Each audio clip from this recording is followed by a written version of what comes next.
Amós 7:7, que diz assim: o Senhor me mostrou numa visão isto também. Ele estava perto de um muro construído direito, a prumo, e tinha um prumo na mão. Ele me perguntou: Amós, o que é que você está vendo?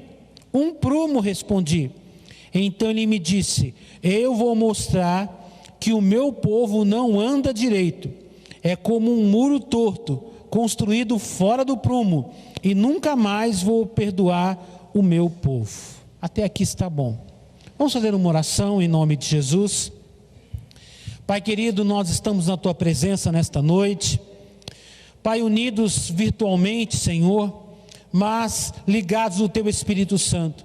E nós lhe pedimos que o Senhor venha nos abençoar através da Tua palavra, nos revela a Tua vontade, o Teu querer, nos dê a Tua direção, que o Senhor possa nos ensinar nesta noite, conforme a Tua vontade. Nós estamos aqui, Senhor, para sermos moldados, para sermos trabalhados. Estamos aqui, Senhor, para receber o que o Senhor tem para cada um de nós. Nós lhe pedimos, meu Deus, nesta noite, em nome de Jesus, meu Pai, que o Senhor venha trazer uma bênção especial, que o Senhor venha falar a cada coração. Pai, em nome de Jesus, nós repreendemos todo tipo de barreira, de impedimentos, de bloqueios espirituais, qualquer ação contrária, caia por terra em nome de Jesus, e que Teu Espírito Santo possa nos ensinar, nos ajudar, nos abençoar com liberdade, em nome de Jesus, amém. Queridos, nesta noite eu quero compartilhar essa palavra com vocês, e o tema é fora do prumo. Nosso tema hoje é fora do prumo. Pastor, o que é fora do prumo? Vamos entender isso melhor, né? Para quem não sabe, que um prumo, a maioria de nós já deve ter visto, né? Um prumo é uma pequena ferramenta, né? Que um pedreiro, um construtor usa para poder construir uma parede, uma parte, e ele usa essa ferramenta para que ela fique retinha, né? Quando ele vai assentando, por exemplo, os tijolos, vai colocando, e aí ele coloca o prumo.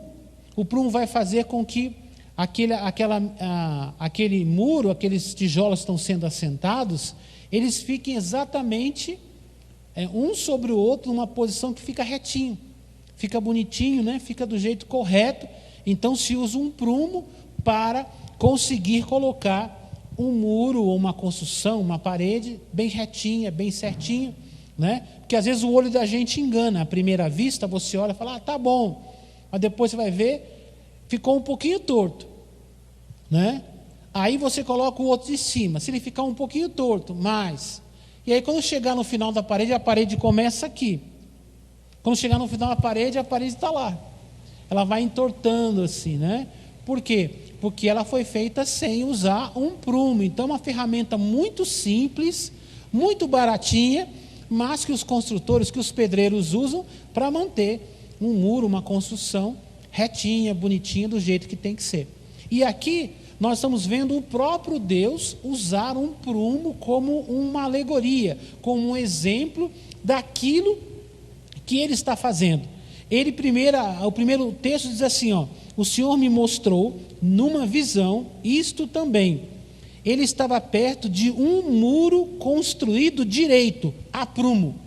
Então ele fala que o muro foi construído direito, por quê? Porque ele foi construído com um prumo. E aí diz assim, e tinha um prumo na mão. Quem estava com o prumo? Era o próprio Deus que tinha o prumo na mão. Aí continuando o verso 8. Ele me perguntou, Amós, o que é que você está vendo? Um prumo, respondi. Ele respondeu, o que eu estou vendo na sua mão é um prumo.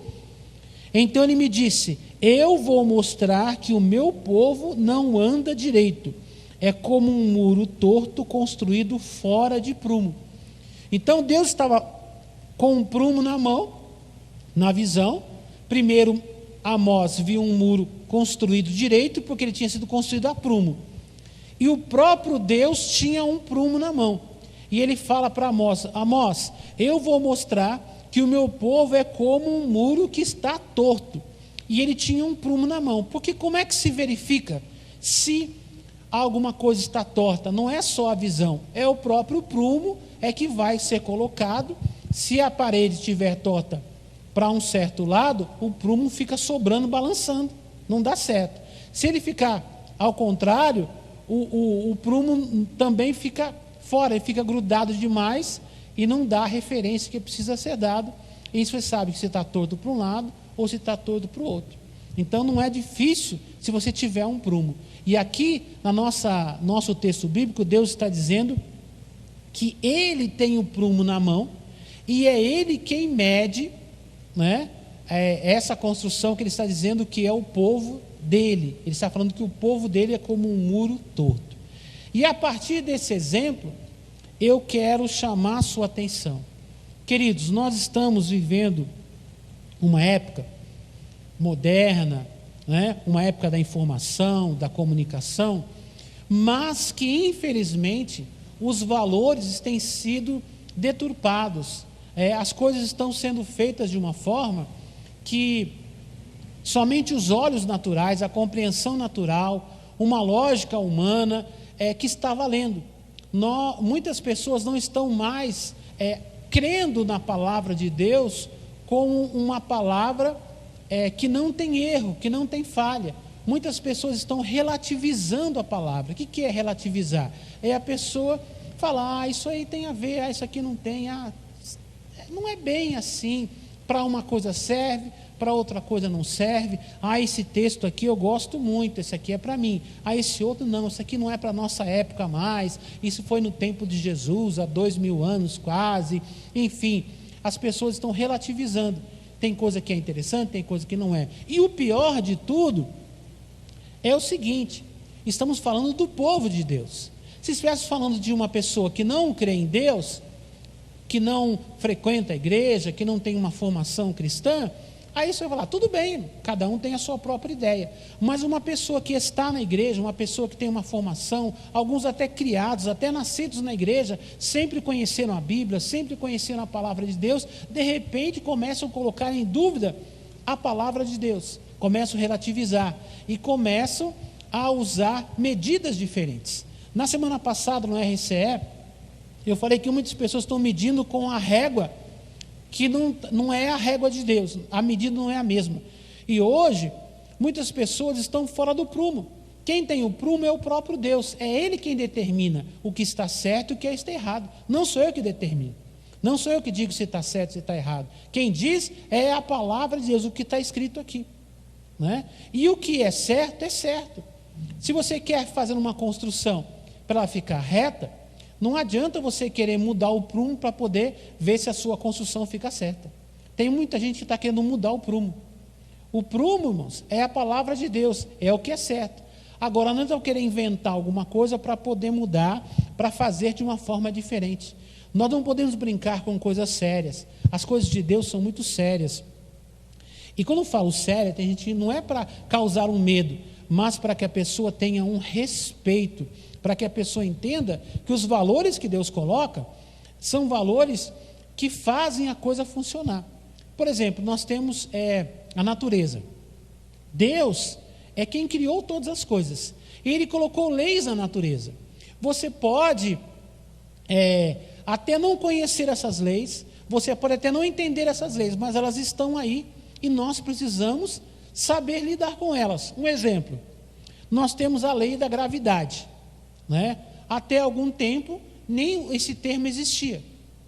Foi um cientista, né, inglês, que descobriu a teoria, né, esse conceito da gravidade. Isaac Newton, né, talvez você já tenha visto isso na escola, em algum filme, né? Ele estava lá, a ideia da maçã caindo lá da macieira, e ele formulou esse conceito que é da gravidade, quer dizer, que os corpos são atraídos para a Terra, a massa atraída para a Terra. Então, se você soltar, por exemplo, tem aqui uma caneta, não vou soltar meu celular não, viu, Davi? Uma caneta, ó, você soltou, ó, ela vai cair, porque ela é atraída, né? Por isso que nós estamos na Terra, nós não estamos voando, porque existe uma lei chamada lei da gravidade. Aí vem uma pergunta, né? eu e você conhecemos essa lei, talvez não saibamos tudo sobre ela, mas ela está nos afetando e nós sabemos que se eu pular de uma certa altura, eu vou cair e vou me machucar. Vamos pegar, por exemplo, uma criança pequena, e ela não conhece nada disso. Se ela pular, ela pode cair e se machucar? Sim, mesmo ela não conhecendo. Porque muitas pessoas apelam para a suposta ignorância para dizer que não devem estar incluídos em algum princípio bíblico. Eu não sei, eu não entendo a Bíblia. Eu não aprendi isso, eu não sei aquilo. Queridos, preste atenção numa coisa. As leis de Deus foram colocadas e nós precisamos correr atrás e aprender. Elas já estão aí. Não é? Para quê? Para que eu aprenda a me adaptar, para que eu aprenda a me submeter a esses princípios e valores. Não adianta eu chegar no último dia diante de Deus e dizer: Senhor, eu não sabia tal coisa, Senhor, eu não entendi aquilo. Não é? A lei está aí, como eu disse, a lei da gravidade, ela afeta todo mundo, quem conhece, quem não conhece, quem foi para a escola, quem foi na faculdade, alguém que se formou em física e alguém que não sabe nada, não sabe nem ler. A lei é a mesma para todos, gostando ou não, a lei está lá. Assim também são as leis. No nosso país nós temos uma Constituição. Se você não seguir o que diz ali, as nossas leis, tudo o que acontece, você pode ser punido, você pode ser multado, você pode até ser preso.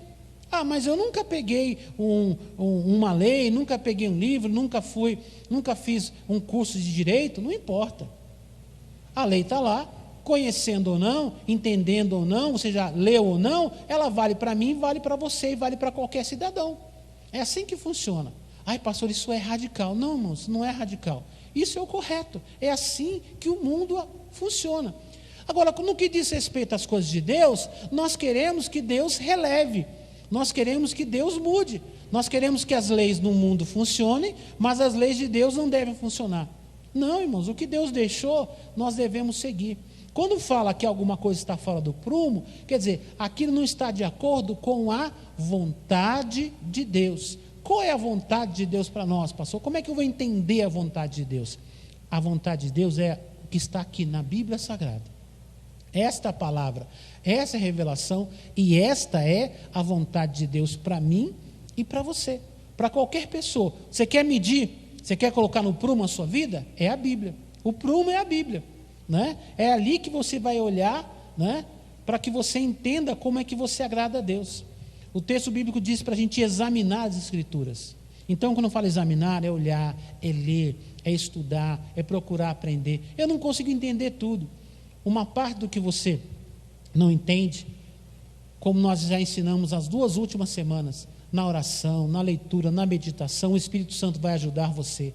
Você tem discipuladores, você tem pastores que vão te ajudar para que você possa compreender, vão explicar, vão ajudar você. Nós não podemos usar como desculpa a ignorância para nós não fazermos as coisas da maneira que Deus quer. Porque vai chegar uma hora que Deus vai nos medir com um prumo. Que prumo? Esse aqui, a Bíblia. Ele vai olhar para nós num dado momento e vai comparar com o que ele deixou na palavra dele. Nós estamos vivendo de acordo com essa palavra, esse é o nosso prumo. Senão, vai haver consequências. Olha aqui, o texto diz assim, 9, todos os templos e os outros lugares de adoração da terra de Israel serão destruídos, e eu vou acabar com o rei Jeroboão e todos os seus descendentes.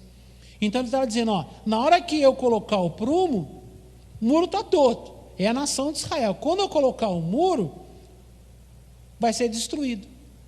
Quer dizer, não pode ficar muro torto. Eu lembro que há alguns anos quando eu fui pastor lá no Parque Boa Esperança, em Iguatemi, eu estava fazendo uma construção. Quando digo eu, uma força de expressão, né? Não era eu que construí, não sou consultor, não sou pedreiro, não sou servente, né? Não sou dessa área.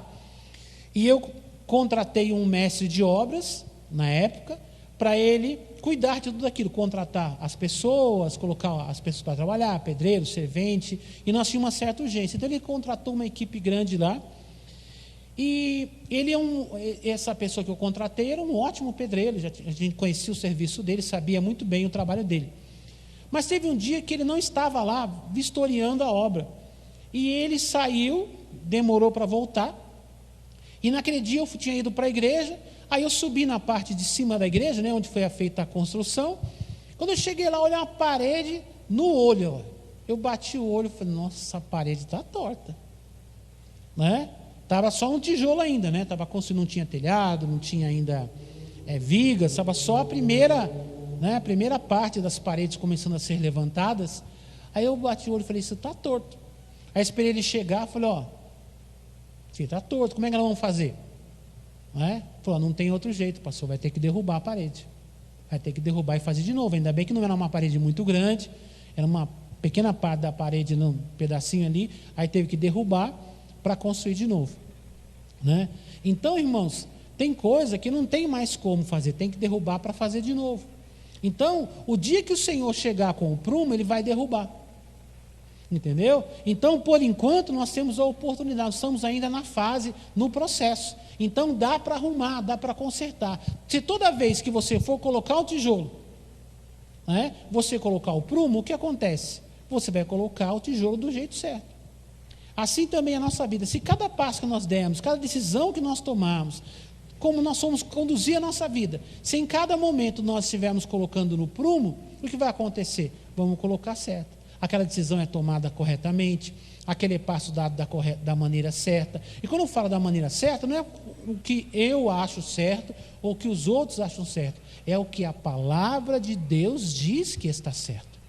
Porque o que diz se está certo ou se é errado, não é nem o pedreiro e não é nem o próprio tijolo. Quem diz que está certo é o prumo que está sendo colocado. O prumo é a referência. Então, o prumo nosso aqui como exemplo é a palavra de Deus. Para a gente poder fazer a coisa da maneira certa, nós temos que usar um prumo. Se for no olho, se for do jeito que a gente achar, vai ficar torto, vai entortar para cá, entortar para lá. E a gente sabe que uma construção assim vai acabar caindo. Né? Não tem jeito.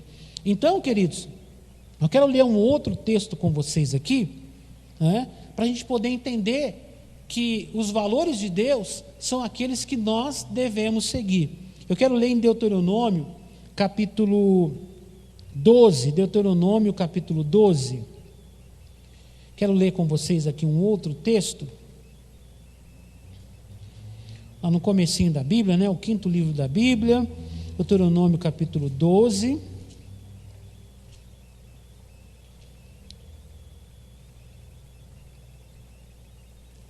verso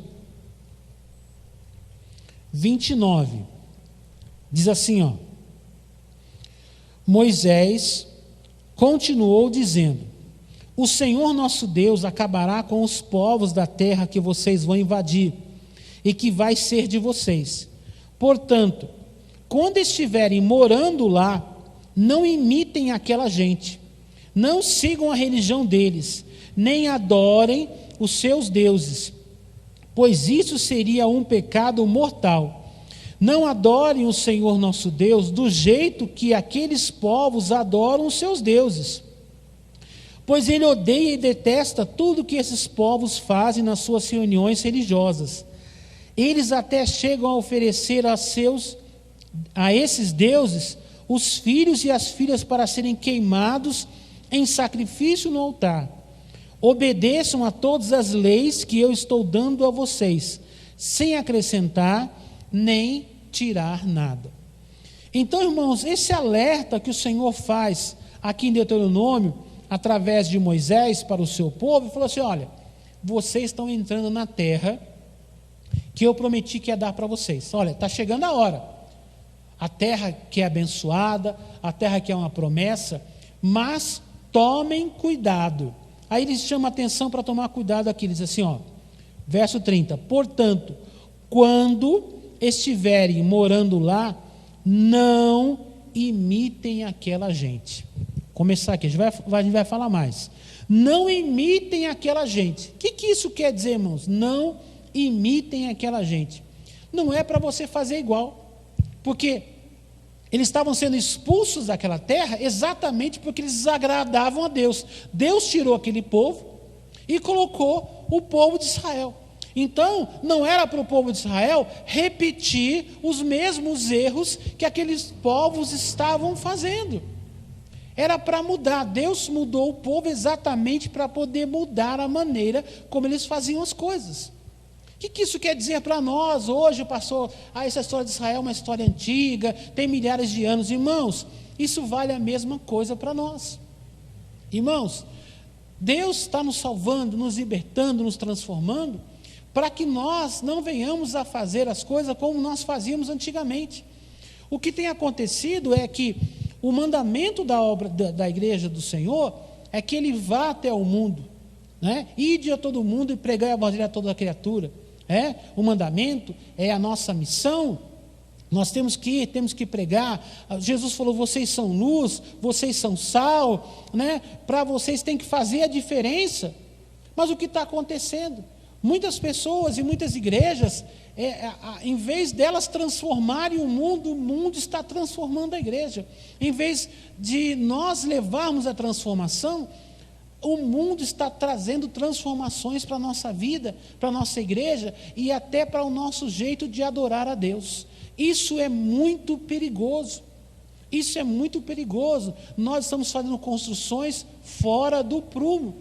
Eu quero chamar a sua atenção quanto a isso. A obra de Deus, a igreja não é feita do jeito que eu acho, não é do jeito que você acha, não é do jeito que o apóstolo acha, que o bispo acha, que o missionário acha, o pastor acha. A obra de Deus é feita segundo a palavra de Deus.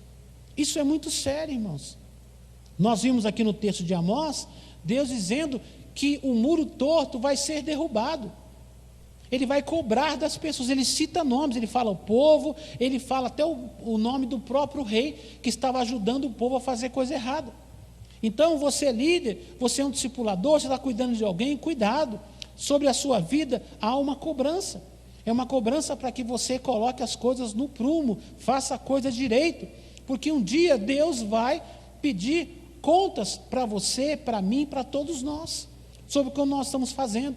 A Bíblia diz, o texto diz assim: ai daquele que faz a obra do Senhor, que fizer a obra do Senhor relaxadamente. Não é de qualquer jeito, não é de qualquer maneira, não é para sair jogando um tijolo em cima do outro, não. Tem que fazer direitinho, tem que seguir, tem que colocar o prumo para que a coisa seja feita da maneira como Deus quer. Não é da maneira que eu acho, que eu inventei, eu tive uma revelação, eu tive uma ideia muito louca, eu tive uma inspiração, eu tive um insight, sabe, hoje em dia tá com umas coisas meio esquisitas, né? Eu reuni o pessoal aqui da igreja e nós fizemos um brainstorm, né? É um termo que é uma tempestade de ideias. Todo mundo vai dar ideia como a gente vai fazer igreja, como a gente vai fazer Para com esse negócio, pelo amor de Deus, o sangue de Jesus tem poder. Igreja não é assim. Outro dia eu falava aqui, irmãos, a gente pode até conversar com os irmãos e reunir, falar, vamos fazer uma pintura na igreja, vamos colocar um estofamento no banco, na cadeira. Os irmãos podem dar ideia, não tem problema nenhum não, né? Você vai comprar um instrumento musical, você pode consultar um técnico, você pode consultar um músico, não tem problema nenhum. Mas o que diz respeito aos valores e princípios da obra de Deus, da igreja, como a obra de Deus é feita, isso não é para consultar essas pessoas, é Bíblia, é palavra de Deus.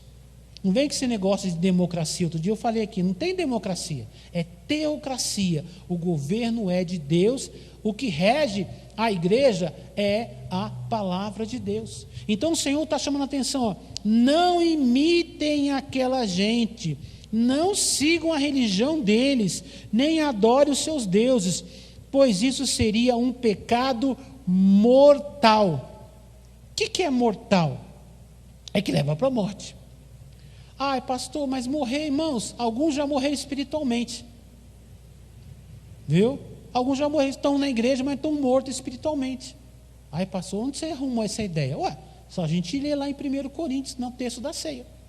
Porque por causa disso, entre vós, muitos fracos, doentes, e alguns que dormem. Outra versão diz que morrem. Estão mortos espiritualmente. Estão vivos, mas estão mortos espiritualmente. Quando Deus falou que Adão e Eva iriam morrer de comer o fruto, eles comeram o fruto e continuaram vivos, mas espiritualmente estavam mortos. Perderam a comunicação e a comunhão com Deus. Tem gente que ele aparentemente está muito vivo, mas ele já perdeu a comunicação com Deus faz tempo. Por quê? porque ele está fazendo as coisas do jeito dele. O prumo não é a palavra de Deus, é a ideia dos outros, é não sei quem que falou. Aí eu vi um cara na internet, aí ele fala tão bem, aí ele prega, eu não perco um vídeo dele, e ele falou que isso aqui não é assim. Irmãos, o que a Bíblia está dizendo? O que a palavra de Deus está dizendo? Quem são as pessoas que cuidam de você? Quem são as pessoas responsáveis por você? Quem são as pessoas que ajudam você a estar no prumo?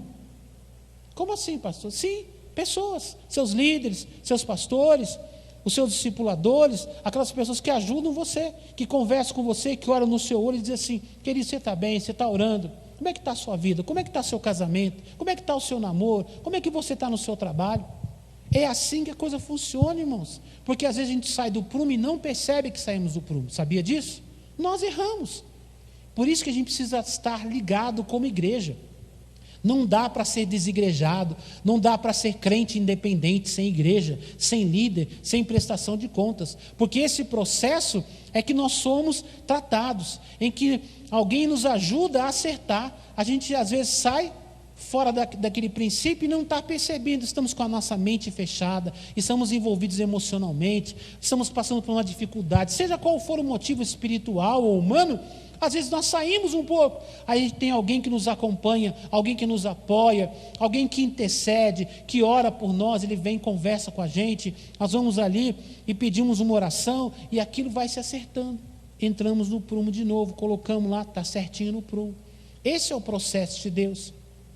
Nós não podemos usar referências para a igreja fora da igreja, assim como o texto bíblico diz que Hófni e Finéias, Nadab e Abiú, eles trouxeram fogo estranho para dentro do templo de Deus e colocaram fogo estranho aonde devia ter um fogo sagrado. A Bíblia diz que eles morreram na hora, porque era um fogo. Fogo não é tudo fogo, pastor, mas aquele era um fogo que não era um fogo consagrado. Então, irmãos, não adianta a gente querer inventar coisa para trazer para dentro da igreja, viu, irmãos? O que a igreja precisa está aqui, está aqui. Está aqui. Os princípios e os valores da palavra de Deus são esses que estão aqui. Como eu disse, áreas que a igreja não tem, não há um princípio, algo determinado, você pode consultar. Agora, aquilo que está determinado deve ser feito assim, como eu citei agora há pouco. Existem áreas técnicas, por exemplo, nós estamos aqui numa live, numa transmissão ao vivo. Então, nós temos equipamento, iluminação. Então, isso tudo, quem entende de equipamento? É alguém com uma formação, com conhecimento, com um curso para fazer uma transmissão. Agora, não é quem faz a iluminação que diz, ou quem opera a mesa, ou quem faz a transmissão que diz o que eu vou dizer, como pastor, ou o que o bispo vai falar. Entenderam isso? É a Bíblia. É a palavra de Deus. Uma coisa, outra coisa, outra coisa. Tem a parte técnica, parte técnica. Agora, a parte espiritual está na Bíblia Sagrada, para a gente poder entender a diferença. Então, quando chega lá, não imitem as pessoas do mundo. Nós não somos artistas. Então, olha, Davi, eu acho que vou usar essa postura, eu vou mudar meu jeito de falar. A partir de agora, eu só vou falar assim, porque fica bom no vídeo, viu, Wagner? Irmãos, não é assim, tá? A gente tem que tomar cuidado, irmãos. Nós não somos artistas, estamos usando um meio de comunicação, mas não somos atores, não somos artistas, somos pastores, pregadores, somos obreiros, somos servos do Senhor, servos e servas. Então, o que determina a nossa maneira de ser é o que está aqui, na palavra de Deus. Aqui diz: não imitem, não façam igual, não sigam. Existem muitas igrejas e muitas pessoas que estão fazendo as coisas, querendo trazer para dentro da igreja coisas do mundo, coisas que mudam os princípios e os valores, deturpando os valores. Irmãos, existem lugares que os valores básicos da igreja cristã não existem mais, já foram destruídos, já foram limados, já se acabaram. Em nome da modernidade, as pessoas estão fazendo um monte de coisa errada. Não, isso é modernidade, isso é tecnologia, agora é assim, agora não sei quem, segundo o filósofo fulano de tal, segundo o coach não sei quem falou, tem aquele cara que é o consultor fulano de tal, ele falou isso. Irmão, não quero nem saber o que ele falou, eu quero saber o que a Bíblia está dizendo, tá? Para outra área você pode ter, para a sua profissão, para a sua carreira profissional, você pode, não tem nada de errado. Eu estou buscando um coach para a minha carreira, ele vai me dar conselhos, ótimo, não tem problema. Vimos? Estou buscando, como eu disse, outras áreas são outras coisas, mas a igreja, não. A obra de Deus, não, porque o nosso prumo é esse aqui, ó. A nossa base é essa aqui, ó, é a Bíblia Sagrada. É isso que determina quem nós somos e como nós vamos fazer a obra de Deus. Pastor, por que o senhor está falando isso, irmãos? Porque eu estou falando para líderes, discípulos, discipuladores, pessoas que cuidam de pessoas, né? Obreiros. Por quê, irmãos? Nós é que ajudamos as pessoas a acertarem o prumo. Somos nós os responsáveis por isso. E nós precisamos fazer a coisa do jeito que Deus quer e não do jeito que o mundo quer. O texto aqui diz assim, ó. 31, não adorem o Senhor, nosso Deus, do jeito que aqueles povos adoram seus deuses, pois ele odeia e detesta tudo que esses povos fazem nas suas reuniões religiosas. Então, o nosso culto não é uma imitação, uma adaptação de um culto, de uma seita, de uma religião. Eu vi lá naquela religião, naquela seita, eu vi um vídeo, eles fazem assim, vamos fazer também? Não, irmão, para com esse negócio. Aí eu achei que ficou tão legal, tão moderno, tão diferente. A maneira como servimos a Deus, a maneira como adoramos a Deus, a maneira como vivemos como servos de Deus, quem determina não são as outras religiões, não são as outras pessoas, é o que a palavra de Deus determina para nós. É importante ressaltarmos isso, para a gente não estar desviado dentro da igreja. Como assim, pastor? Como é que alguém vai estar desviado dentro da igreja? Tem muita gente desviada dentro da igreja. O que quer dizer desviado? Aquele que saiu do caminho. Desviar, né? Ele saiu da direção, do alvo, do objetivo. O nosso alvo é agradar a Deus, é servir a Deus, é adorar a Deus. Quando você começa a querer agradar os homens, adorar as pessoas, seguir os caminhos das pessoas, exemplo dos outros, você acaba desviando, saindo do alvo que é Jesus, que é o Senhor. E aí a coisa fica complicada, porque está fora do prumo. Vai chegar uma hora que o Senhor vai vir medir com o prumo. Na hora que ele chegar para medir, não tem volta mais, vai ser derrubado. Então, enquanto há tempo, dá para a gente consertar, dá para a gente se acertar. Tá ok? Continuando aqui. E, infelizmente, nós temos, muitas vezes, buscado referências que não deveriam ser referências para ninguém. Quero ler um texto com vocês em Judas. Texto de Judas, lá no finalzinho da Bíblia, Judas capítulo 1, verso 12, diz assim, ó: esses homens são como rochas submersas em vossas festas de fraternidade, banqueteando-se juntos sem qualquer recato, pastores que a si mesmos se apacentam, nuvens sem água, impelidas pelos ventos, árvores em plena estação dos frutos, destes desprovidas, duplamente mortas, desarraigadas, ou das bravias do mar, que espumam as suas próprias sujidades, estrelas errantes, para as quais tem sido guardado a negridão das trevas para sempre. Olha que palavra pesada de Judas, né? Ele fala, esses homens são como rochas submersas. Pastor, o que isso tem a ver com o que nós estamos lendo aqui? Porque o cuidado que nós temos que ter é porque muitas vezes nós estamos dando referência errada. A nossa intenção é boa, é fazer uma igreja melhor, uma igreja mais moderna, uma igreja que consiga comunicar com as pessoas. Eu quero uma igreja relevante na sociedade, uma igreja que consiga comunicar com as massas, uma igreja que consiga ser uma referência na sociedade, que as pessoas comentem dessa igreja na cidade. Irmãos, essa intenção é maravilhosa, mas a questão é, aonde nós estamos buscando referência? Quem são as nossas referências? Porque às vezes, no desejo de fazer certo, de que a igreja avance, que a igreja cresça, se torne relevante na sociedade, Nós estamos buscando referência em pessoas que não podem ser referência. Aqui, Judas fala assim, ó, esses homens são como rochas submersas. O que é uma rocha submersa? Irmãos, uma rocha submersa é aquela, por exemplo, para navegação, né? O barco está indo, a rocha está escondida, está debaixo d'água. O barco vai, não consegue visualizar a rocha, vai, pá, encalha, fura o casco, tomba o navio, naufraga, morre, se perde tudo. Então, o que está dizendo de rocha submersa? São aquelas pessoas que elas, a princípio, não parecem ser perigosas, mas quando você tem um contato direto com elas, elas vão afundar você, e podem até afundar seu discipulado, podem afundar sua célula, e podem até afundar a igreja que você faz parte. Por quê? Porque elas não se mostram totalmente, mas daí quando você começa a conviver com elas, elas vão causar um mal irreparável para a sua vida, ou talvez para o seu grupo, para a sua liderança, para o seu departamento, para a sua rede, ou até para a sua igreja. São rochas submersas. Aqui dizendo mais, ó, em vossas festas de fraternidade, banqueteando-se juntos sem qualquer recato, quer dizer, não tem respeito pelas coisas de Deus. Aí fala uma coisa que está muito comum nos nossos dias: pastores que a si mesmos se apacentam. O que quer dizer pastor que a si mesmo se apacenta? É aquela pessoa que não presta conta para ninguém. Para quem essa pessoa, ela está subordinada a quem? A quem ela presta conta? Quem é a pessoa que chama a atenção dela se ela der uma nota fora? Quem é? Quem é que vai fazer o uso do prumo com ela?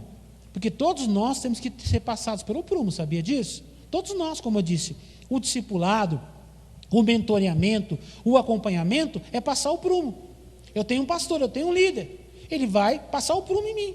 Quer dizer, ele vai medir, vai olhar, vai chamar a minha atenção, vai me corrigir, vai me ajudar para que eu possa melhorar. Eu presto contas para alguém. Eu não faço o que eu quero, falo o que eu quero, vivo da maneira que eu achar que dá na minha cabeça, não. Eu tenho liderança e uma liderança espiritual. Assim todas as pessoas precisam disso.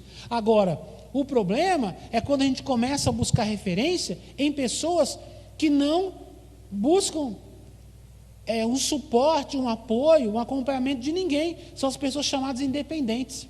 Hoje está muito comum, nesses dias de pandemia, apesar que já tinha bastante isso, mas na pandemia isso intensificou. Que é o quê? São aquelas pessoas que estão aí na internet falando. Então tem todo tipo de gente falando. Prega bem, fala bem, tem um discurso bonito. Aí vem a pergunta: essa pessoa, ela está ligada a quem? Ela pertence a qual igreja? Ela tem um líder? Quem é o líder dela? Para quem ela presta conta? Como é que é a vida dessa pessoa? Quem é que está acompanhando essa pessoa? Quem está discipulando essa pessoa? Temos que tomar cuidado. Porque às vezes você está ouvindo alguém, você nem sabe de onde essa pessoa vem. Aqui está dizendo, ó, pastores que apacentam a si mesmos. O que isso quer dizer? São pessoas que não prestam contas a ninguém. Não quer estar subordinado, não quer estar ligado, ele fala o que ele quer, ele faz o que ele quer. E o duro de seguir pessoas assim, que de repente você olha uma mensagem muito bonita e não está nada de errado naquela palavra.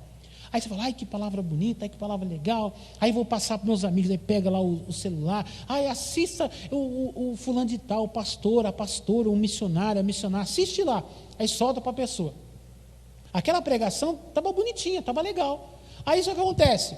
Só que tem uma outra que ele prega uma bobagem, ensina uma heresia, todo mundo fala, ai, mas foi meu líder que passou para mim. Esse pastor, ai como ele fala bem, ai que igreja bonita. Irmãos, ele faz a coisa do jeito dele.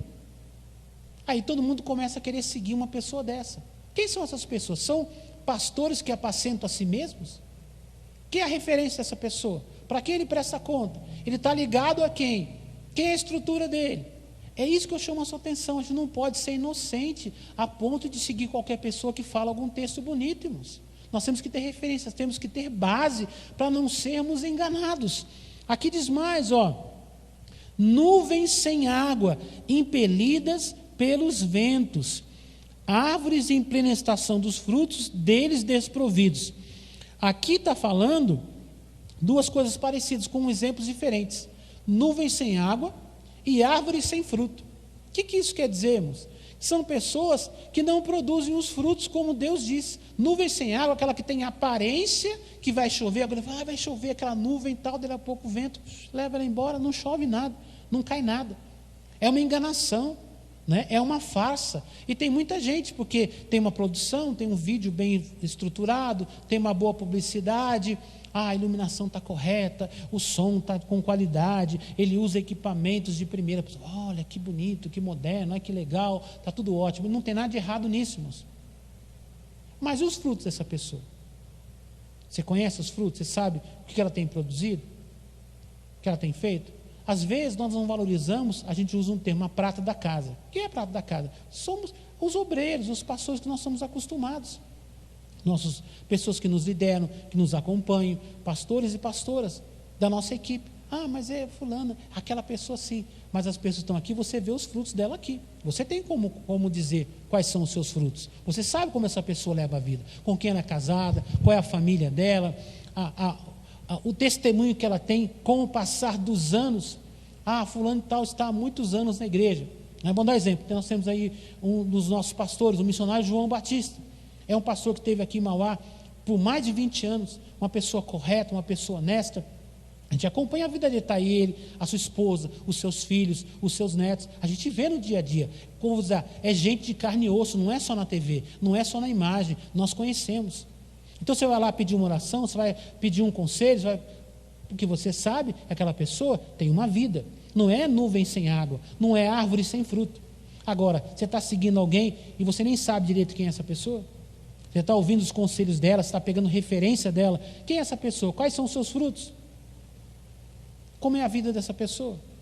Eu estou fazendo um alerta para vocês, para a gente não entrar em fria, para a gente não entrar numa errada, para a gente não perder a nossa base, porque uma hora o prumo vai chegar na gente. Enquanto são os prumos dos pastores, dos líderes, está ótimo, que dá tempo de consertar, mas vai chegar um dia quando Jesus voltar, e a gente vai ser medido no prumo, e aí não tem volta mais. Não tem. Se está torto, não tem como voltar mais. Enquanto nós estamos sendo acompanhados pelos nossos líderes, nós estamos procurando consertar. Se não formos acompanhados, se formos pessoas independentes, vivem de qualquer forma, seguem os valores dos outros, não queremos prestar contas, não queremos ter referências das pessoas que caminham conosco, vai chegar uma hora que o Senhor vai fazer a medição. O próprio Deus vai medir você. E aí a coisa vai ficar complicada, porque o dia que Ele medir, não tem volta mais. Se tiver torto, vai ser tudo derrubado e não tem mais jeito. Ai, pastor, que palavra dura. É duro nesse momento. É melhor você chorar agora e se alegrar quando Jesus voltar, do que você ficar rindo agora e chorar quando Jesus voltar. Tá?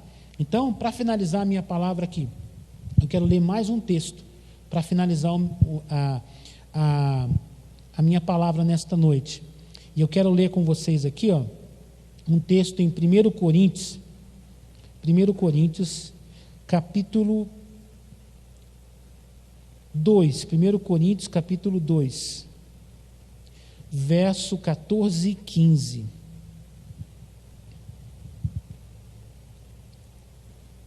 Versículo 14, diz assim, ora, o homem natural não aceita as coisas do Espírito de Deus, porque lhes são loucura, e não pode entendê-las, porque elas não se discernem espiritualmente. Porém, o homem espiritual julga todas as coisas, mas ele mesmo não é julgado por ninguém. Então, queridos, presta atenção numa coisa aqui. Paulo está dizendo que o homem natural não aceita, na outra versão diz não compreende as coisas do Espírito de Deus, porque lhe parecem loucura. Então, o que eu estou falando aqui para vocês, irmãos, para muita gente vai parecer loucura. Sabe por quê, irmãos? Porque são pessoas que deixaram de ser espirituais. São pessoas que não oram, que não leem a Bíblia, que não buscam a Deus, que estão vivendo da sua própria maneira. Então, o que acontece? Quando a gente fala da verdade da palavra, dos compromissos, e viver uma vida de santidade, isso parece uma loucura comparado com o mundo que nós temos hoje.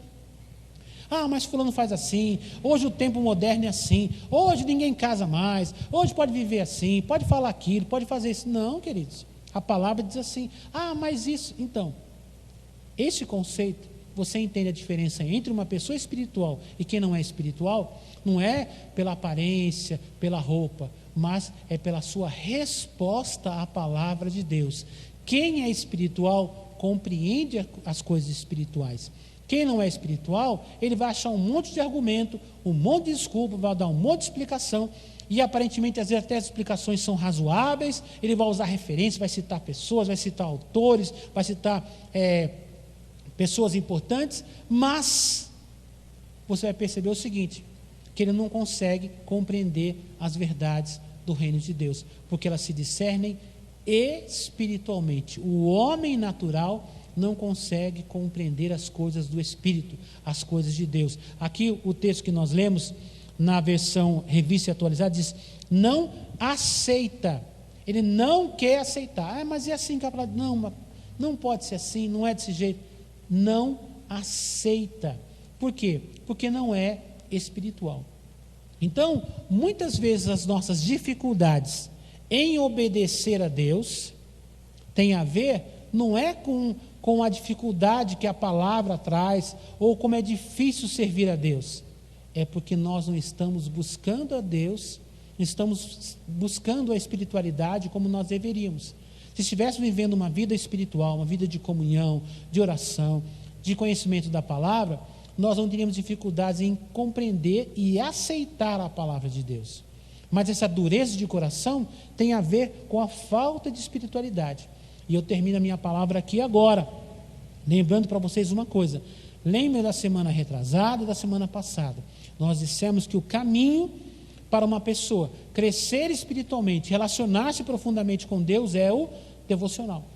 Aquele momento em que você tira para orar, ler a Bíblia, meditar na palavra de Deus. Pessoas que fazem isso, não uma vez por mês, uma vez por ano, ou só leem a Bíblia quando vem na igreja, ou só ora quando vem na igreja. As pessoas que fazem isso, têm isso como um hábito, são as pessoas espirituais, porque elas estão ali lidando com o Senhor, com a sua palavra, o Espírito Santo vai ensinando, vai corrigindo, porque às vezes nós ouvimos uma palavra, a princípio ela dói, ela machuca, nos parece difícil, naquele momento que ouvimos. Às vezes na pregação, a gente já sai até um pouco bravo com alguma coisa que o pastor falou, mas depois a gente vai orar, vai buscar a Deus, vai meditar na palavra, vai ler o texto que o pastor leu de novo. Isso que o Senhor quis dizer. Não é porque o pastor pregou muito bem, falou muito bonito, é porque o Espírito Santo começou a revelar para você, porque você é uma pessoa espiritual, você se submete, você tem humildade para reconhecer, e tudo isso vem como uma ação do Espírito Santo na nossa vida. Por isso a importância da comunhão com Deus, do devocional, da oração, da leitura bíblica, porque você vai sendo moldado, vai sendo trabalhado, a sua vida vai sendo colocada no prumo. Qual o prumo, pastor? O prumo de Deus, a palavra de Deus, que é o nosso prumo, que é a nossa referência. Não é o que o outro acha, o que os outros pensam, o que o mundo diz, o que o sociólogo disse, o que o filósofo disse, o que o político disse, o que o religioso disse, é o que a palavra de Deus está dizendo. Essa é a nossa referência. Vamos orar, queridos, vamos pedir a Deus que nos abençoe, para que nós possamos viver na presença de Deus, para que a gente não viva fora do prumo, como esse mundo está vivendo. O conselho diz para a gente não parecer com as pessoas do mundo, não nos amoldar, não nos conformar com este mundo. Paulo diz lá em Romanos 12, e não vos conformeis com este mundo, mas transformados pela renovação da vossa mente, para que você possa compreender qual é a boa, perfeita e agradável vontade de Deus. Pai querido, nos colocamos em Tua presença nesta noite. Pai, nós lhe pedimos que o Senhor venha trazer a Tua direção, a Tua revelação, Senhor. A Tua palavra já foi trazida, Senhor, mas eu lhe peço que o Teu Espírito Santo possa trabalhar profundamente em cada um de nós, para que o nosso espírito receba do Teu Espírito Santo, para que nós tenhamos a Tua luz, a revelação da Tua vontade. Meu Deus, que aquela mente que está confusa, meu Deus, possa ter, meu Deus, entendimento, esclarecimento. Essa pessoa que está com dificuldade de aceitar os valores e princípios, que o Teu Espírito Santo possa convencê-la, que o Teu Espírito Santo possa ensiná-la. Pai, se existe uma fortaleza espiritual, uma ação diabólica, demônios amarrando, bloqueando esta mente, que saia agora pela autoridade do nome de Jesus, que a nossa mente seja livre. Pai, que os nossos pensamentos sejam baseados na Tua palavra, é o que nós lhe pedimos, meu Pai, que a Tua vontade seja o nosso querer, meu Deus, que a Tua vontade seja aquilo que nós mais desejamos. Ajude-nos, Senhor, a caminhar na Tua vontade, a sermos bons discípulos, a seguirmos, meu Deus, o Teu caminho. Pai, nós queremos seguir, meu Deus, a tua vontade. Nós queremos acertar o alvo, e o nosso alvo é o Senhor, é a tua vontade. Pai, que o nosso prazer, Senhor, seja em obedecer a tua palavra. Nós lhe pedimos, Pai, em nome do Senhor Jesus. Amém.